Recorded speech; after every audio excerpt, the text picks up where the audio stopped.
Buenas tardes, bienvenidos, bienvenidas a este centro, a esta primera charla que hacemos después del paréntesis de agosto y que tiene mucho que ver con lo que es la práctica, más que de una religión, como el budismo, la práctica del Dharma, es decir, el método que puede permitirnos, en cierto modo, a enfocar nuestra vida de una manera distinta.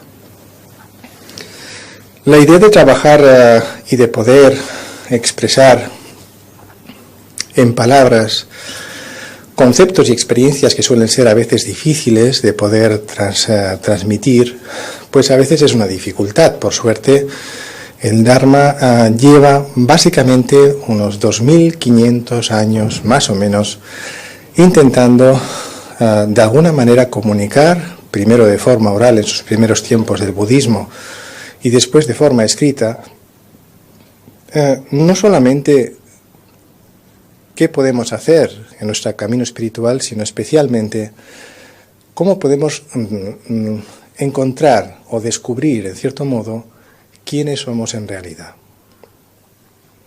Al final, las religiones que intentan, o los caminos tradicionales, o los caminos espirituales que intentan al menos enseñarnos cómo conocernos mejor, todos estos caminos merecen no solo nuestro respeto, sino también nuestra atención. ¿Por qué no? Y el Dharma es uno de los caminos, es una de las vías que podemos encontrar para poder reencontrarnos a nosotros mismos. Muchas veces en nuestra vida nos ocurren muchas experiencias de muchas clases. A veces son buenas experiencias, a veces son experiencias más o menos, entre buenas y malas, y otras veces son experiencias muy malas.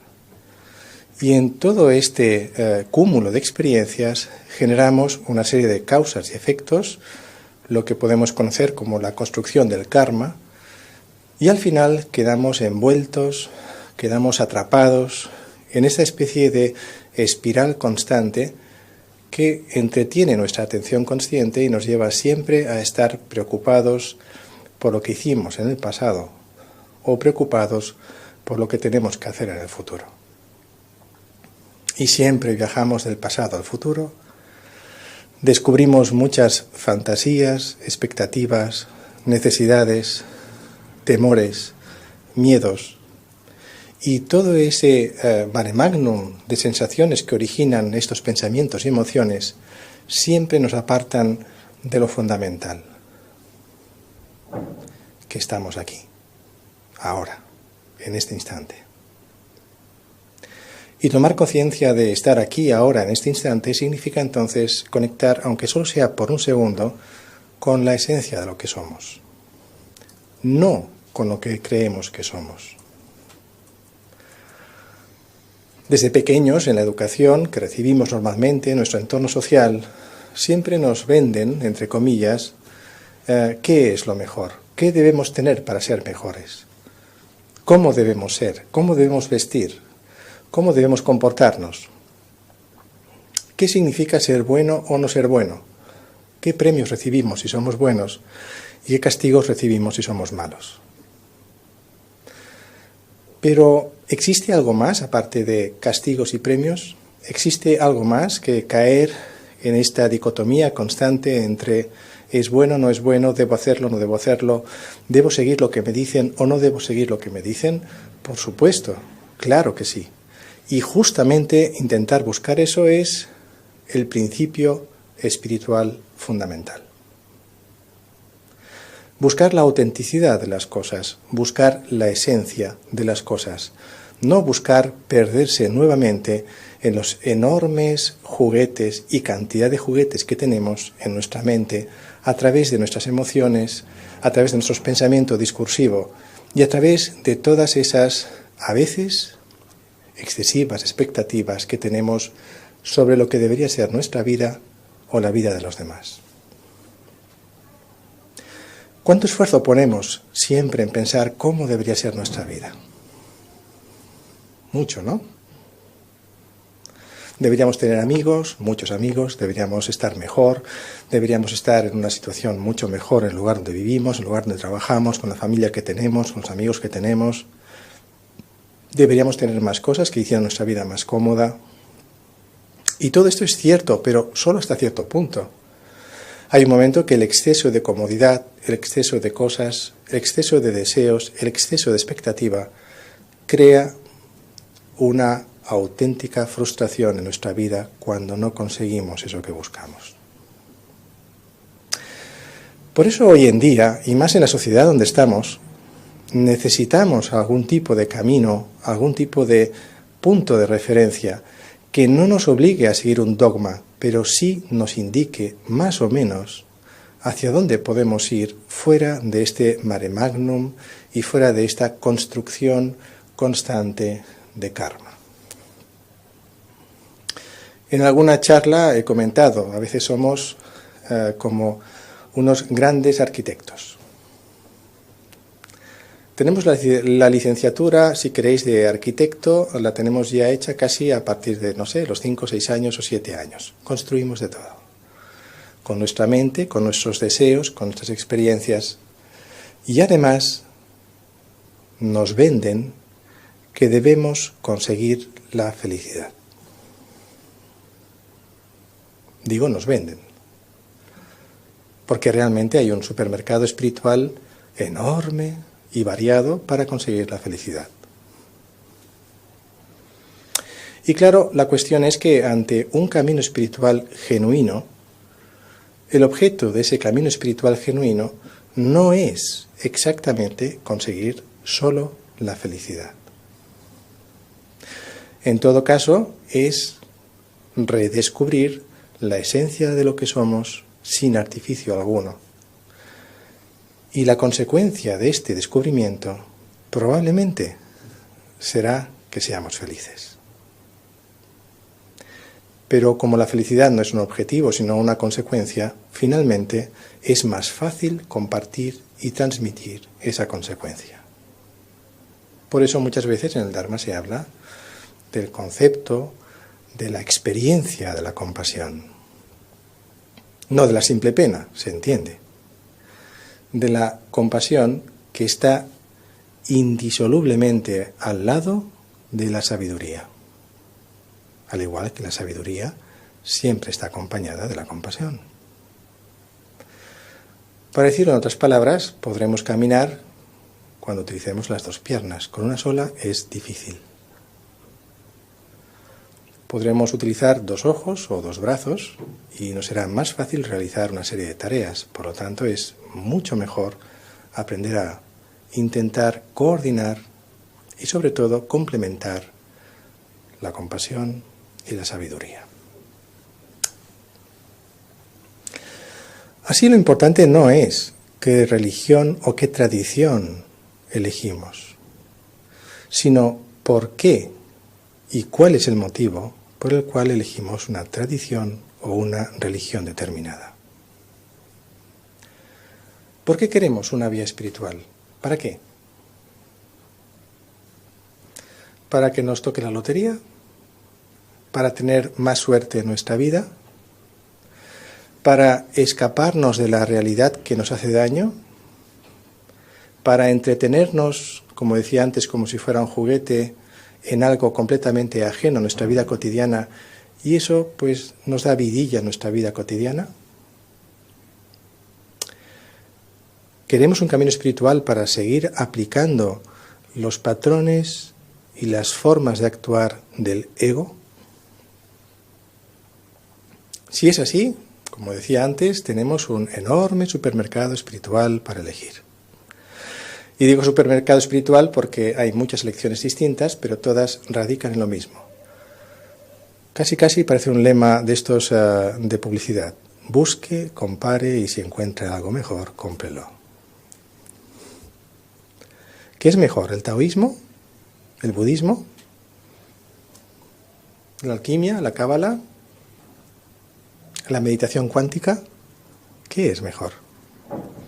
Entonces uno busca qué es mejor, piensa que eso es mejor y entonces se dedica a ello. Y cuando su exceso de expectativas no consigue coincidir con lo que esperaba encontrar con ese camino, se cambia al otro, luego al otro, luego al otro, luego al otro, y finalmente sí, ha hecho un gran recorrido, pero casi ha hecho un recorrido de dar vueltas alrededor de algo y nunca tomar la decisión de realmente empezar un camino espiritual. Así, en cierto modo, para empezarlo necesitamos valentía, por supuesto. Tenemos que dar el paso.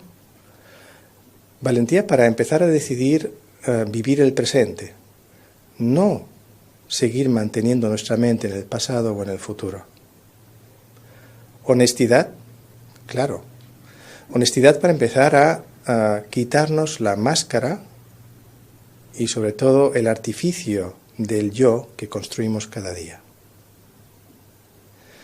Y por supuesto alguna pizca de bendiciones.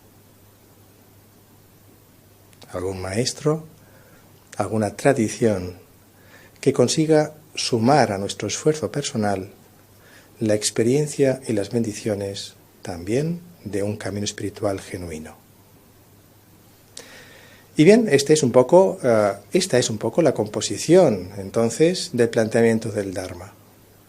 El Dharma como un método que te da la libertad de aplicar o no ese método, que requiere tu esfuerzo personal para poderlo poner en práctica y que además suma el fruto, la consecuencia y la experiencia de otros practicantes, maestros, que han conseguido recorrer ese camino. Ahí tendríamos entonces lo que llaman algo así como Dharma o algo así, creo entender en el budismo. El Dharma, el método. Y el Buda, pues es ese maestro espiritual, ese gurú raíz, que gracias a su experiencia, a su recorrido y a su conocimiento, no solamente es un ejemplo para el practicante o el estudiante, sino que también es una fuente de bendiciones que llegan a ese practicante y a ese estudiante.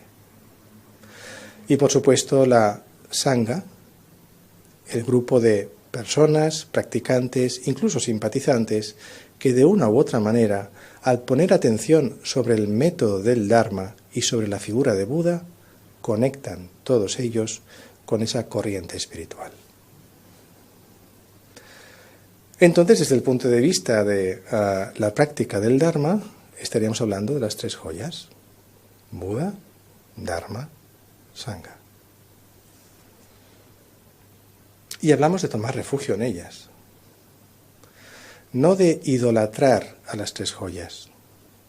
La práctica del Dharma no es convertir al Buda en un dios, porque el Buda no es ningún dios.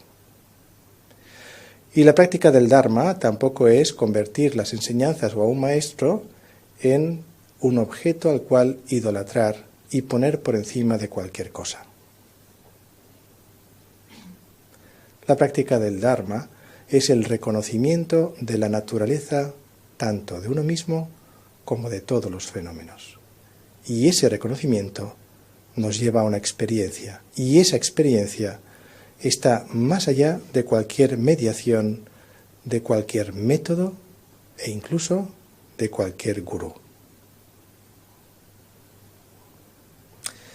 Creo que el propio Buda explicaba esto. En un momento dado decía: no me tenéis que seguir a mí por respeto, no tenéis que seguir mis enseñanzas porque lo diga yo, ni siquiera tenéis que seguir la tradición, ni los libros y textos o a cualquier otro maestro porque sea ese maestro. Comprobad las enseñanzas, experimentadlas y si realmente son útiles, a partir de ahí sí podemos aceptarlas. Es lo mismo. Así, la adquisición de un camino espiritual no es la práctica de una religión superficial. La práctica de un camino espiritual es una gran aventura, un gran reto, y es algo extraordinariamente maravilloso cuando se enfoca de la manera adecuada. Nos falta un poco superar este supermercado espiritual, nos falta un poco dejarnos de pulular de aquí para allá, buscando la simple satisfacción. Debemos intentar abandonar la búsqueda de la felicidad por la pura felicidad. Porque buscar la felicidad por la pura felicidad es simplemente un camino hedonista, si queréis, o un camino vacío de sentido en el fondo. Para ser auténticos, en definitiva, tenemos que, en cierto modo, deconstruirnos. No destruirnos, sino deconstruirnos. Empezar a comprender que estamos construidos, que hemos construido una realidad y que nos hemos construido a nosotros mismos y nosotras mismas por una interacción con esa realidad. Pero es una construcción artificiosa, no tiene una esencia auténtica y genuina. ¿Por qué es artificiosa? Porque no nace del conocimiento de la esencia de la naturaleza de la mente, surge y nace simplemente del ego y su siempre interés en autoafirmarse a sí mismo y autoafirmar la propia identidad. Por eso es interesante y es importante entonces aprender a abandonar, a soltar. Muchos piensan, bueno, yo podría soltar esto, podría soltar aquello, dejo esto, dejo aquello, pero no estamos hablando de soltar las cosas materiales solo. O no estamos hablando de retirarnos a un monasterio alejado de la sociedad y perdernos allá. Estamos hablando de la genuina renuncia, el camino de la renuncia. Se trata de decidir de forma sincera y honesta que queremos renunciar al sufrimiento y a las causas del sufrimiento. No estoy diciendo que abandonemos el sufrimiento.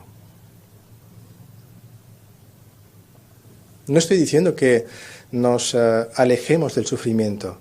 No estoy diciendo que nos escondamos del sufrimiento. No estoy diciendo que disfracemos el sufrimiento. No estoy diciendo que nos vistamos o nos entretengamos para no ver el sufrimiento. Hablo de renunciar a él. Para renunciar a él hay que reconocerlo. Para reconocerlo hay que mirarlo de frente. Para mirarlo de frente hay que tener valor.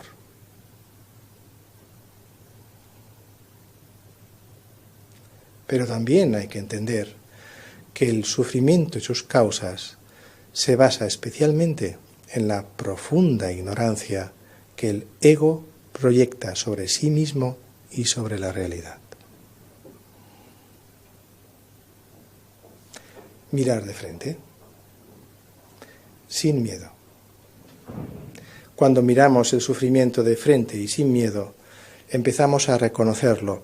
En la medida en la que reconozcamos ese miedo, seremos capaces de renunciar de forma profunda a ese miedo y a ese sufrimiento. Renunciar. ¿Queréis renunciar? ¿Renunciar al miedo y sus causas? ¿A la ignorancia y sus causas? En definitiva, renunciar al sufrimiento y sus causas. Insisto, no estoy diciendo abandonar el sufrimiento, estoy hablando de renunciar a él.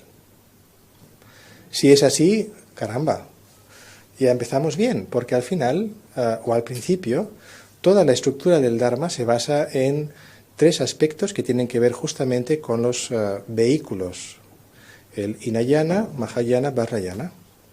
Desde el punto de vista de una cierta similitud entre el Hinayana y cierto enfoque de las enseñanzas, hablamos entonces de renuncia.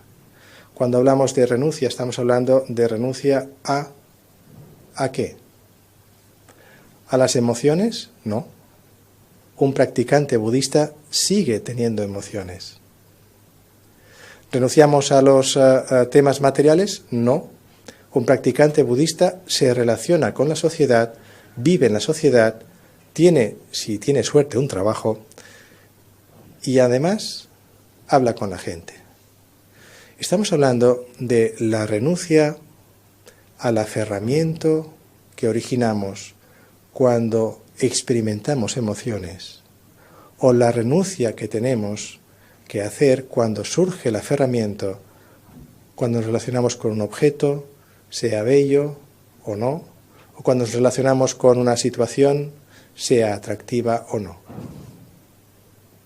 Ese aferramiento es justo a lo que hay que renunciar, no a las emociones, no a las cosas, porque las cosas y las emociones básicamente y en esencia siguen siendo la manifestación de la naturaleza de la propia mente.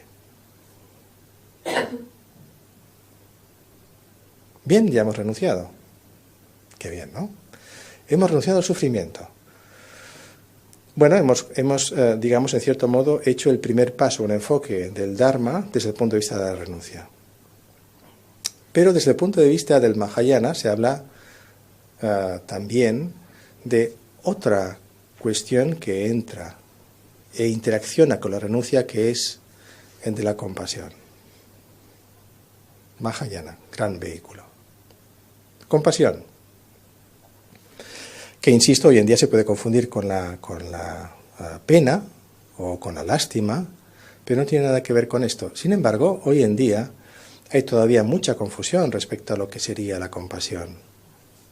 Sobre todo hoy en día, donde en la sociedad en la que estamos viviendo hay tantos problemas, hay tantas problemáticas, donde incluso hay tanta agresividad, directa o indirecta, hay tanta frustración, donde tenemos a personas que intentan aprovecharse de otras. Y claro, cuando te hablan de compasión, algunos lo confunden con ir con la flor en la mano, pensando todo el mundo es bueno. Pero eso no es realmente una compasión profunda. Eso solamente es quizás una imagen un tanto desvirtuada y falta de sabiduría de lo que es realmente la compasión. De todas maneras, dentro de las enseñanzas respecto a la compasión, que son enormes, extraordinarias, y además podríamos estar, no digo meses, años, no digo años, vidas, intentando comprender o experimentar la compasión, hay que tener en cuenta que ese mismo concepto nace en parte de esa capacidad que tenemos de compartir la naturaleza de lo que somos, de compartir aquellos principios profundos, no originados por el ego, que realmente conectan nuestros corazones. Muchas veces nos falta conectar con el corazón. Muchas veces hablamos, explicamos, decimos, opinamos, debatimos, nos enfadamos, discutimos.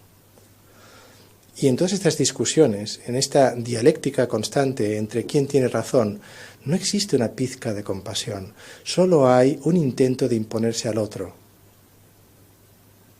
Y solo hay un intento de imponerse al otro basándose en la autoafirmación. Si yo consigo tener razón y lo demuestro, y si no lo demuestro me da igual, tengo razón, soy mejor que tú. ¿Dónde está la compasión? No hablamos de la compasión teórica, estamos hablando de una compasión práctica. La compasión no entra en la comparativa destructiva de quién es mejor. La compasión no está utilizando la manera en la que normalmente nosotros subyugamos siempre a la otra persona. No utiliza la competitividad destructiva. No utiliza la dualidad para mantener la autoafirmación de la identidad. La compasión es justo todo lo contrario. La capacidad primero empática y natural de conectar entre todos y después la capacidad natural de conectar el corazón de todos. ¿Os gustaría este tipo de compasión? ¿Más o menos? ¿Un poco? Imaginaos un tipo de compasión tan extraordinariamente sabia que en cualquier conflicto de vuestra vida cotidiana nadie de los que pudieran ser agresivos o conflictivos con vosotros se pudiera aprovechar de vosotros. ¿Os imagináis una compasión así? Ser compasivo sin caer en el buenismo. ¿Os imagináis una compasión así? Uno ser capaz de compartir con los demás y que los demás no se aprovechen justamente de esto. La noticia es que existe, es real, es posible, se puede aplicar. La cuestión es que en la medida en la que nosotros aplicamos una compasión sabia, existe cada vez menos la presencia del ego y de los patrones de autoafirmación del ego.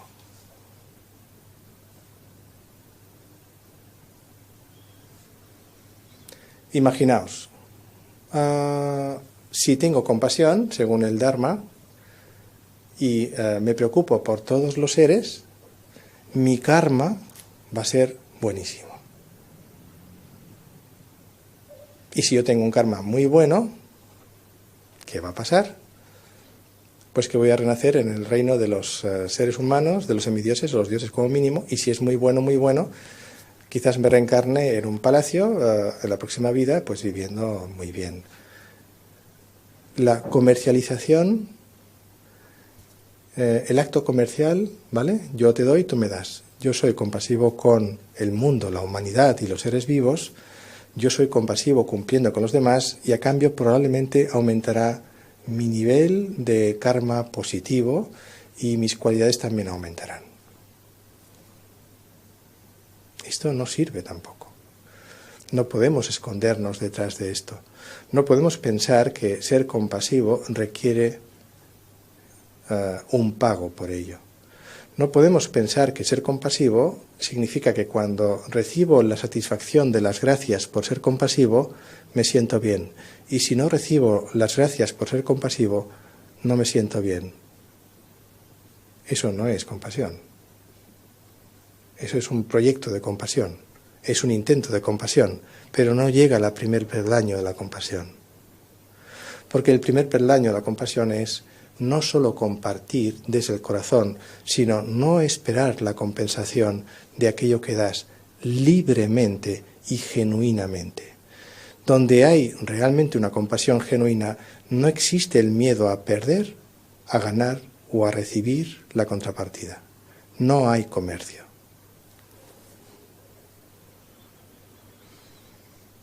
Pero claro, en el Mahayana tenemos después una especialización llamada Vajrayana. Y entra entonces un tercer concepto que es el de la vacuidad.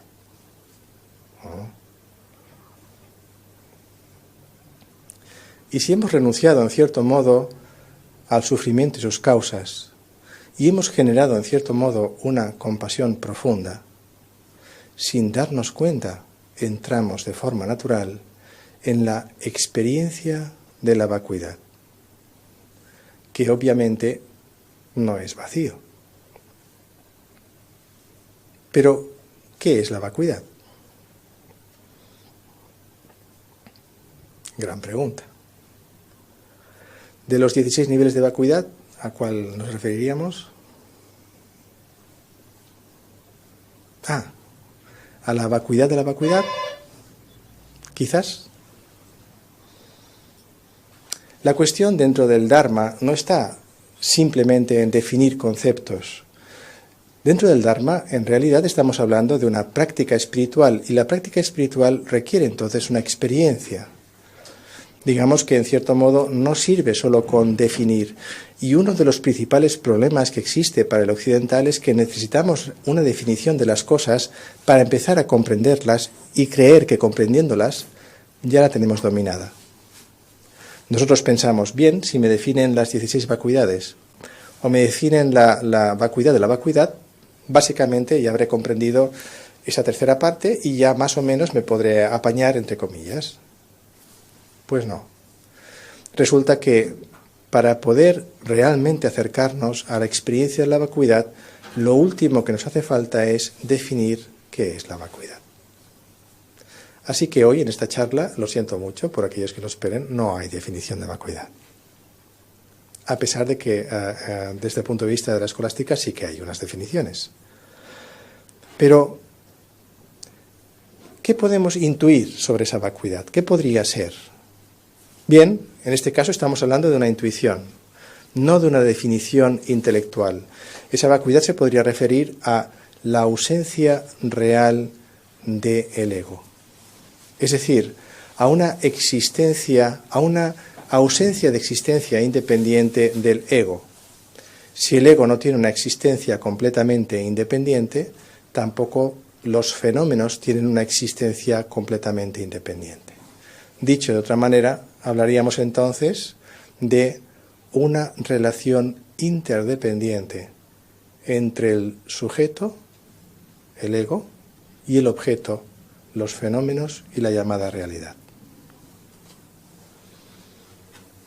Creemos demasiado en nosotros. Curioso, ¿no? Ahora que hay tantos cursos de estos especializados en cree en ti mismo y en ti misma, sé el mejor, no te preocupes, puedes hacerlo. Y de repente en el Dharma te dicen, de vez en cuando, no creas tanto, no en ti misma o en ti mismo, no creas tanto en tu ego.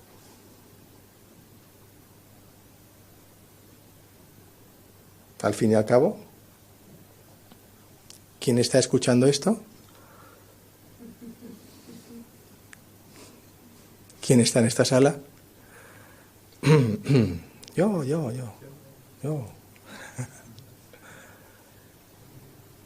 ¿Podríamos estar en esta sala, por ejemplo, sin que estuviera el ego? Por supuesto. Claro que sí. Estaríamos meditando. Así entonces podríamos empezar a meditar y de repente, si hacemos una buena técnica de meditación, entraríamos en un estado de ausencia de ego, ausencia de elemento que interviene siempre para crear, decidir, opinar y juzgar. Hay muchas definiciones sobre la meditación y a cuál mejor, pero quizás hoy la que podría encajar bien es esta, ¿no? La meditación es una manera, un camino, un método capaz de permitirnos tener la experiencia de la ausencia de ego. ¿Cómo es posible que alguien tenga la experiencia si no tiene ego?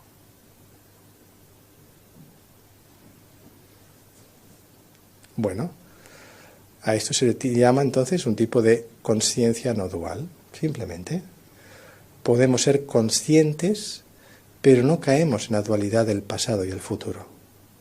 La meditación es una consciencia presente constante, donde el futuro y el pasado no tienen sentido porque no hay división de tiempos. Así entonces podemos entrar en una pequeña meditación o en una gran meditación. Y esa meditación conecta entonces con esa consciencia no dual. Esa consciencia no dual permite entonces tener la experiencia de ausencia de ego. La ausencia de ego independiente es la experiencia también de la vacuidad.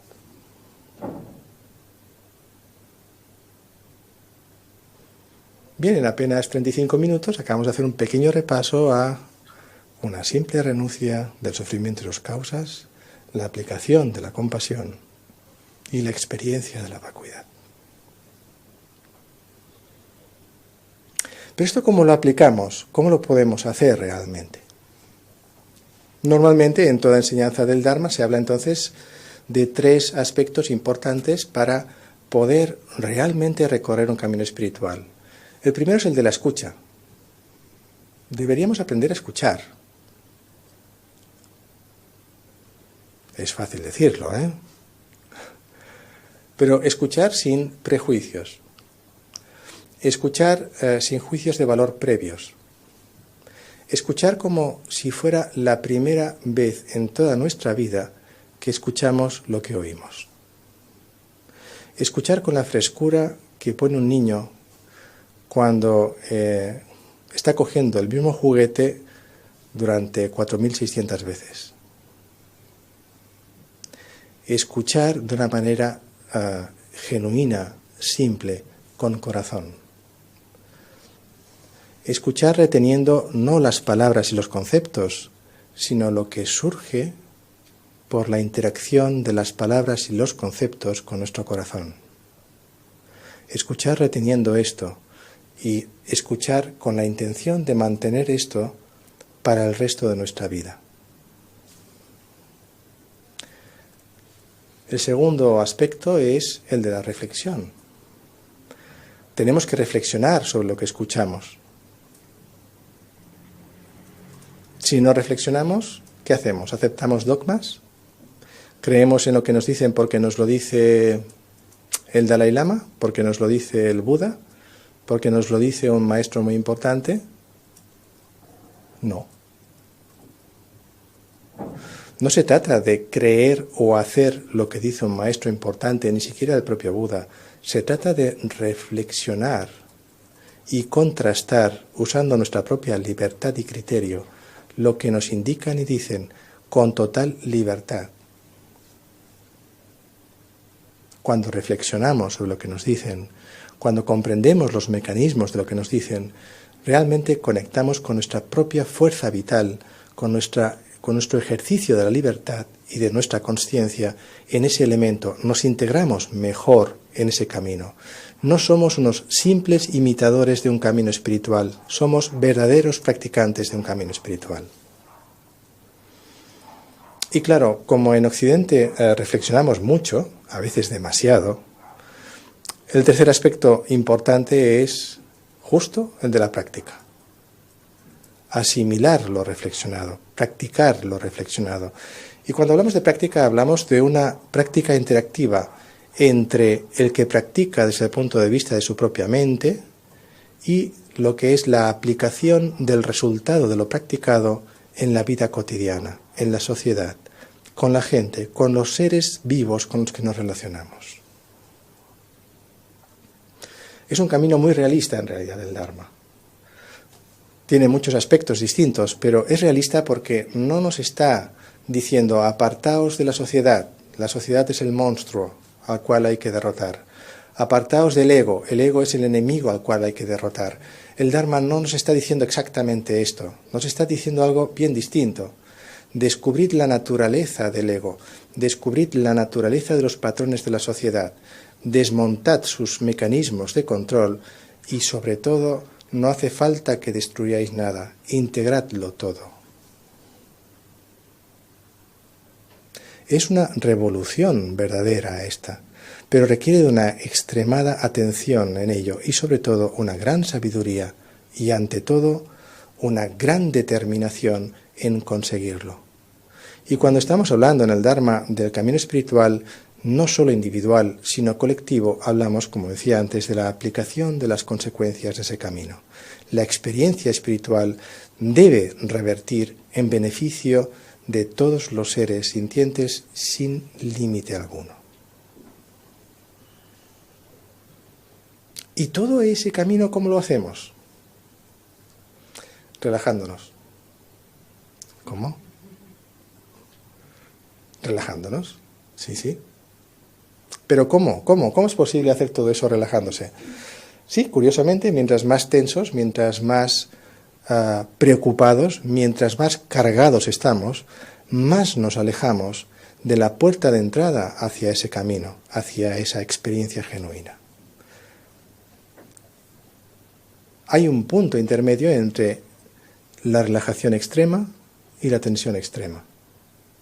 Ese punto medio que no es ni tensión ni relajación es justo el punto de atención necesario para empezar a comprender y a sentir la experiencia de este camino. Ese es el punto necesario entonces para realmente meditar. Relajémonos. Dejemos de mirar tanto a los demás. Dejemos de juzgar tanto a los demás. Relajémonos. Dejemos de mirarnos tanto a nosotros. Dejemos de juzgarnos tanto a nosotros. Relajémonos. No nos juzguemos tanto. No juzguemos a los demás tanto. Vamos a relajarnos. Vamos a conseguir con la relajación y la ausencia de juicio de valor sobre los demás o sobre nosotros mismos que surja en nosotros una energía propia, brillante, compasiva. ¿Cuánto tiempo perdemos al día juzgando a los demás? Hoy, por ejemplo. ¿Alguno de vosotros ha juzgado a alguien? ¿Durante cuánto tiempo? Mucho. Toda esta energía espiritual juzgando a alguien, ¿la podríamos utilizar para algo más precioso, más bonito o más profundo? O, por ejemplo, utilizar esta energía en juzgar a los demás, intentar utilizarla en comprender los motivos por los cuales alguien hace algo, sea positivo o negativo.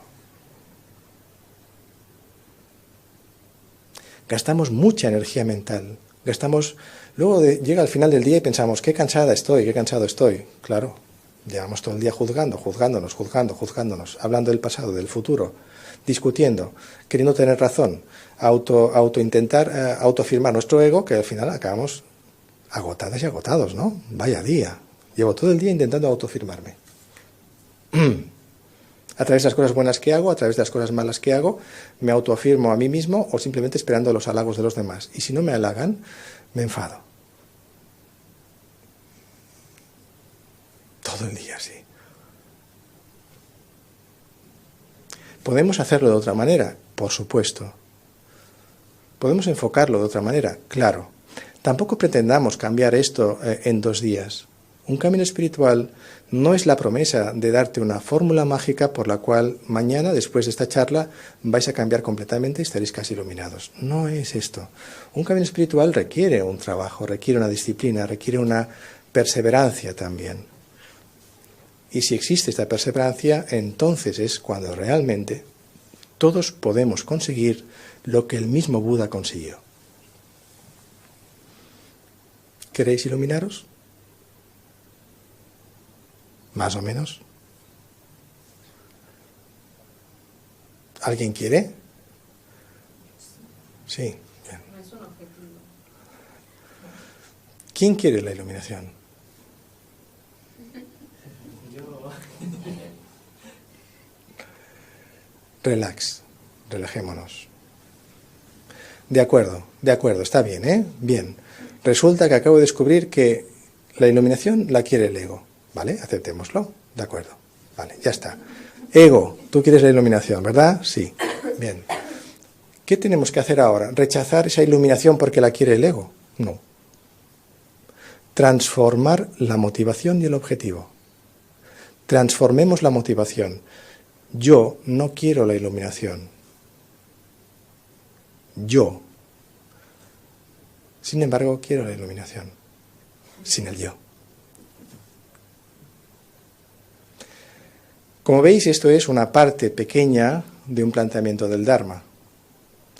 Y es una parte pequeña que podéis aplicar en vuestra vida diaria. Por ejemplo, mañana intentad de alguna manera dedicar menos tiempo a juzgar. Dedicad menos tiempo a juzgaros. Porque claro, cuando no hay alguien al cual juzgar, nos juzgamos a nosotros. Qué mala eres, qué malo eres, qué mal lo haces, qué bien lo haces. Relajaos, no os juzguéis tanto, no juzguéis a los demás tanto. Si realmente hacéis esto, empezaréis a utilizar parte de vuestra energía mental y vuestra atención en algo quizás más valioso, que puede ser más conscientes del presente. Aquí, ahora. Nunca más, en toda nuestra vida, volveremos a vivir estos 45 minutos. Solo por eso son extraordinarios. Y ahora sí, vamos a dejar un poco de tiempo para preguntas que tengáis y, si es posible, pues respuestas.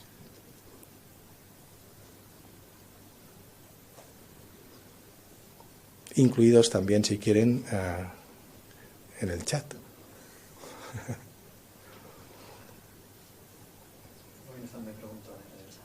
No, bueno. ¿Alguna pregunta, cuestión hasta aquí? ¿Cómo sabemos que nos relajamos demasiado? ¿Porque nos dormimos? No. Cuando confundimos la relajación con la permisividad. Por ejemplo, todos sabemos quiénes somos hasta cierto punto. Y sabemos cuando estamos perezosas y perezosos. Y sabemos realmente cuando nos escaqueamos. entonces apelaría a la honestidad propia para decir, me estoy relajando demasiado. Claro que un maestro os puede decir, oye, os estáis relajando demasiado. Bueno, sí, en algún caso, cuando nos mandan alguna disciplina concreta y nosotros no la realizamos. Pero en el fondo, como siempre, aplicar las dos cuestiones que os decía al principio de esta charla. El valor para tener la determinación de seguir un camino genuino y también la honestidad con uno mismo. A efectos físicos, por ejemplo, si yo estoy meditando y me relajo excesivamente, sin ninguna duda voy a entrar en un estado de sueño y de sopor.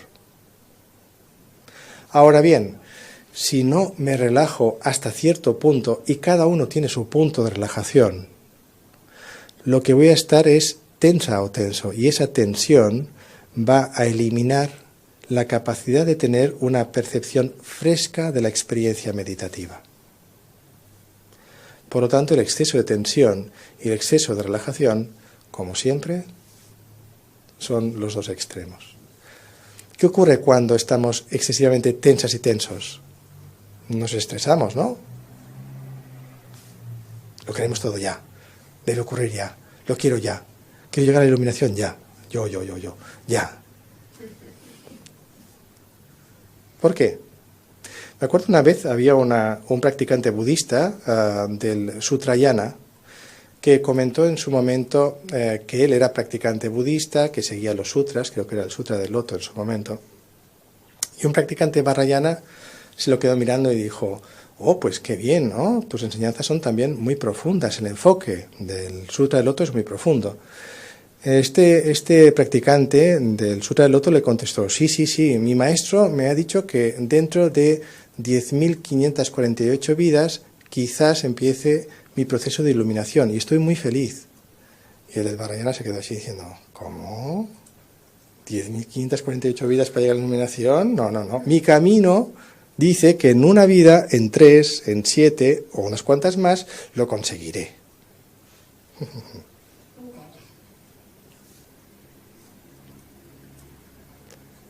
Qué tensión, ¿no? Escuchar a un gran maestro que te da una iniciación y te dice, gracias a esta iniciación te iluminarás en 3 vidas. Y tú pensando, qué bien. Y luego pensando, ¿y cómo lo haré? Qué tensión. Relax. No sabemos si va a ser en esta vida. Nadie tiene la seguridad que vamos a iluminarnos dentro de 10.000 vidas. Nadie tiene la seguridad que nos vamos a iluminar dentro de 3 vidas. Nadie tiene la seguridad que nos vamos a iluminar dentro de 3 minutos 45 segundos. Relax. Florencio, y cuando en esta vida sufrimos carencias importantes, pobreza. La pobreza no es una elección, es algo que es aplastantemente evidente. Se impone de una forma muy aplastante. Y hay gente que tiene hambre. Y debido a esa hambre no puedes funcionar como funcionamos la mayoría, ¿no? O sea, es decir, y tienes enfermedades o cansancio o sientes dolor físico. Es básico esto, para poder quizás seguir el Dharma, para poder llegar a esos niveles de los cuales hemos hablado hoy, ¿no? Si todo esto falta, es mucho más difícil, ¿no? Claro. El Dharma en su ideal es un camino espiritual que busca la ausencia de intervención del ego y la experiencia de la iluminación. Pero no está excluyendo ningún nivel de trabajo. Por ejemplo, las personas que tienen dolores importantes del cuerpo físico, no tienen tiempo, están malnutridas, están en la pobreza o en la indigencia, también tienen la posibilidad de practicar el Dharma. Y hay muchos ejemplos a lo largo de los 2.500 años de historia del budismo donde incluso los ancianos que nunca han oído hablar una palabra del Dharma consiguen la iluminación justo con unas pocas enseñanzas. No hay nada excluyente, ni siquiera los más enfermos. La cuestión es que sí, es cierto, les va a costar más por sus propios medios. Y ahí las bendiciones del maestro y también de la sangha y de las personas que puedan ayudar a este practicante va a ser fundamental. Por eso es por lo que decía, el camino del Vajrayana Mahayana no requiere solo nuestro entrenamiento personal porque estamos bien de salud o vivimos honestamente. Requiere también el compromiso con los demás. Si yo realmente estoy comprometido con el camino espiritual, voy a aplicar parte de mi energía, el entusiasmo, las ganas, el tiempo o incluso las visualizaciones o la aspiración de felicidad a ese ser que está sufriendo. También eso es ayuda para él, de alguna manera.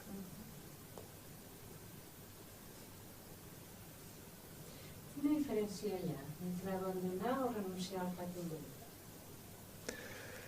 Cuando nosotros renunciamos al sufrimiento, lo que estamos haciendo realmente es tomar una iniciativa, somos proactivos sobre el sufrimiento y sus causas. La otra acepción, que es abandonar, muchas veces a nosotros lo que podemos confundir con el abandono es simplemente una especie de excusa o disfraz, porque el sufrimiento, sus causas, son insoportables para nuestra vida diaria o para toda nuestra vida. Las dos palabras tienen mucho que ver, por eso. Estoy hablando de significados en cuanto al concepto. Renunciar y abandonar también tiene otras implicaciones. Por ejemplo, el abandono, en cierto modo, de forma indirecta, implica dejar algo, pero que con la cual estamos muy conectados, ¿sabes? Como que sí, lo abandono, pero ¿por qué lo abandono? Queda todavía lo que se llamaría el apego enganchado a ese abandono. Renuncia en este sentido sí que requiere entonces una, vamos a decir, una distancia completa y total del sufrimiento y sus causas, ¿sí? Hay muchas más implicaciones en el abandono que en renuncia, pero yo no me pararía mucho en las palabras en sí, ¿no? Sino realmente en el significado real. ¿Qué queremos nosotros con el sufrimiento y sus causas? ¿Qué queremos hacer con ello? ¿Nos queremos inhibir de ello? ¿Queremos parapetarnos detrás de un camino espiritual para no aceptar nuestra realidad personal o espiritual? Si nos queremos esconder o parapetar detrás de un camino espiritual, no estamos haciendo un camino espiritual. Estamos engañando y engañándonos a nosotros mismos, porque ahí no hay ninguna autenticidad. Por eso es importante renunciar realmente, no a las emociones, no a las cosas, sino al aferramiento que surge con las emociones y las cosas, a eso. Eso entonces nos permite tener emociones y nos permite relacionarnos con la sociedad, con las personas y con las cosas, sin caer entonces en una falsa renuncia. A veces ocurre, ¿no? Incluso en el propio ejemplo de Buda, él nos enseña esto. Hizo una renuncia ascética, ¿sí? Y en un momento dado esa renuncia ascética renunció al ascetismo también. El extremo. No se trata de ir al extremo, se trata del camino medio en este sentido. Noticia, los que meditan, los practicantes budistas, sí tienen sentimientos y emociones, sí. No son estatuas ahí que siempre sonríen y que además nunca se enfadan. No, de vez en cuando también se enfadan. Nadie debe asustarse por ello. ¿Cómo se enfada un lama? ¿Cómo? Yo no me lo puedo imaginar. Aunque así en la mesa. Bueno, Se calla y se lo traga todo, explota y... hay de todo. Claro, de la personalidad. Hay de todo. Yo he visto maestros lamas, incluso rinpoches enfadándose, sí, claro. Pero cada uno lo hace de una manera distinta. Bueno, sí. es una energía. Así es. Claro, ¿qué subyace detrás del enfado? ¿Qué hay detrás de la ira, detrás del enfado, detrás de cualquiera de las manifestaciones samsáricas? ¿Qué hay detrás de ello? La naturaleza de la mente, la luminosidad de la mente. Realmente es esto. ¿Por qué una emoción que en esencia es la naturaleza de la mente en su forma luminosa se convierte en una emoción vulgar o samsárica? Porque el ego así lo transmite y lo transforma. Por eso la cuestión no es eliminar las emociones, la cuestión no es eliminar la expresión de la naturaleza de la mente, la cuestión es reconocer la esencia de las emociones. Y ese reconocimiento nos lleva a la liberación de la interpretación que el ego hace de esa naturaleza de la mente.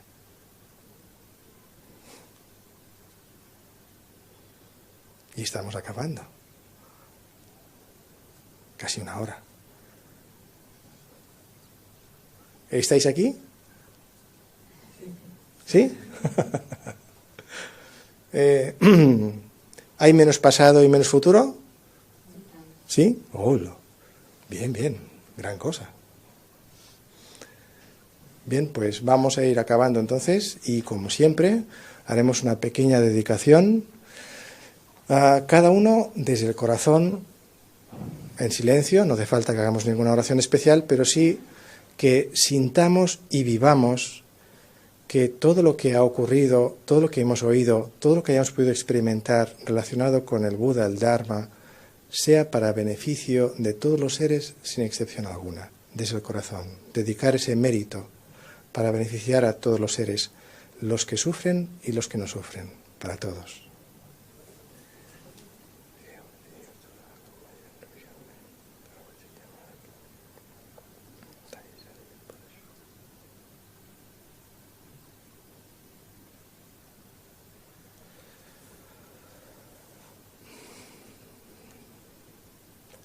Muchas gracias a todas, a todos, por vuestra paciencia, por estar aquí. Bienvenidos siempre a Ser Choling y hasta pronto. Gracias.